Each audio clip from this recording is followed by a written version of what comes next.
आता पेट्रोलचा खर्च विसरा, घरी आणा इलेक्ट्रिक स्टायलिस्ट इलेक्ट्रिक गाडी। 100% भारतीय बनावटीची इलेक्ट्रिक्स ईव्ही इलेक्ट्रिक गाडी आता उपलब्ध। 5 वर्षांची वॉरंटी, आकर्षक कलर्स आणि स्पोर्ट्स डिझाइन। एकदा चार्ज करा आणि 100 ते 140 किलोमीटर पर्यंत रेंज। अत्याधुनिक सर्व्हिस सुविधा, लोन सुविधा सुद्धा उपलब्ध। आजच भेट द्या साई मोटर्स, किसान चौक, इचलकरंजी। संपर्क 93 73 27 57 52 किंवा 0230 299 77 66। नो पेट्रोल नो टेन्शन, इलेक्ट्रिकचा स्मार्ट पर्याय।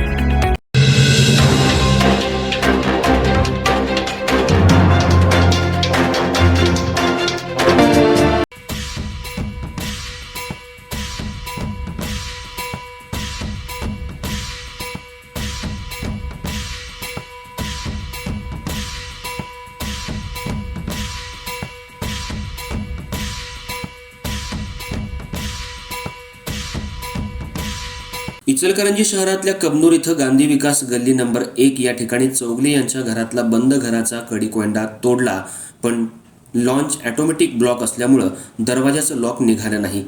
तर कटावणीच्या सहाय्याने दरवाजा तोडण्याचा प्रयत्न केला गेला आणि हा सर्व प्रकार सीसीटीव्ही मध्ये कैद झालाय।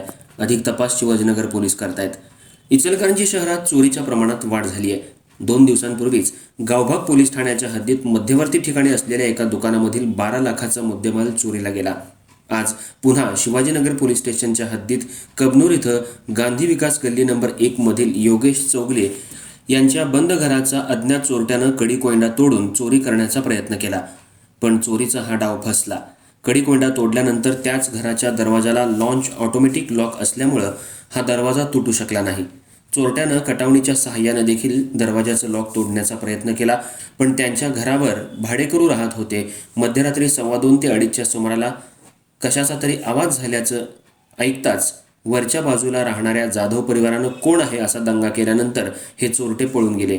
चोरीचा हा सर्व प्रकार सीसीटीव्हीत कैद झालाय। 2 चोरटे या सीसीटीव्हीत दिसतायत, तर रस्त्यावर जाताना डिस्कवर गाडी विना नंबर प्लेटची दिसते। योगेश चौगले हे पुणे इथं कामाला आहेत। ते सुट्टी दिवशी आपल्या घरी येतात, पण त्यांनी घराच्या सिक्युरिटीसाठी सीसीटीव्ही लावल्यामुळे सीसीटीव्हीत हे चोरटे कैद झालेत। या भागात पहिल्यांदाच अशी चोरीची घटना घडली आहे। चोरटे घर फोडत असताना वरून आवाज आल्यामुळे चोरट्यांनी तिथून पळ काढला। त्यापैकी एक चोरटा गाडी चालू होत नव्हती म्हणून रस्त्यावरून पळत गेला, तर दुसऱ्यानं गाडी चालू करण्याचा प्रयत्न केला आणि गाडी चालू झाल्यानंतर तिथून पळ काढला। या घटनेमुळे गांधी विकास नगर परिसरामध्ये एकच खळबळ माजली आहे। अधिक तपास शिवाजीनगर पोलीस करतायत।